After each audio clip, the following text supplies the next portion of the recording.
మేడారం జాతర సందర్భంగా మంత్రి సీతక్క దగ్గరుండి అన్ని పనులను చూసుకుంటున్నారు.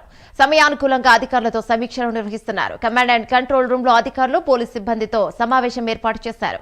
శాంతి భద్రతల విషయంలో వెనక్కు తగ్గొద్దని సూచించారు. ఇక పోలీసు సిబ్బందికి మంచి ఆహారం అందించాలని ఎస్పీని ఆదేశించారు.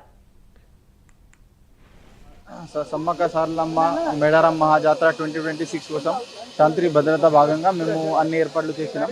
ఆల్మోస్ట్ ఒక 12,000 మెంబర్ ప్లస్ పోలీస్ పర్సనల్ ఇక్కడ డిప్లాయ్ చేయడం జరుగుతుంది. ఈ మొత్తం బందోబస్తు స్కీమ్ మన గౌరవనీయులు multi zone 1 IG Shri Chandrashekar Reddy sir ఆధ్వర్యంలో జరుగుతుంది. ఈ బందోబస్తు భాగంగా ఆల్మోస్ట్ 20-25 మంది ఐపీఎస్ ఆఫీసర్ వస్తారు. దాంట్లో చాలా మంది ఎస్పీ ర్యాంకులు సిపి ర్యాంకులు ఆఫీసర్స్ ఉంటారు. సో ఓవరాల్ ఈ బందోబస్తు స్కీమ్ మేము కొన్ని జోన్స్ అంటే ట్రాఫిక్ జోన్, తర్వాత క్రౌడ్ కంట్రోల్ ఒక జోన్, విఐపి సెక్యూరిటీ ఉన్న ఒక జోన్, ఆర్టీసీ బస్ స్టాండ్ ఒక జోన్, అట్లాంటి మల్టిపుల్ జోన్స్ తయారు చేసి ఆ జోన్లో సెక్టర్ సబ్ సెక్టర్ అట్లా తయారు చేసి మేము ప్లాన్ చేస్తున్నాం.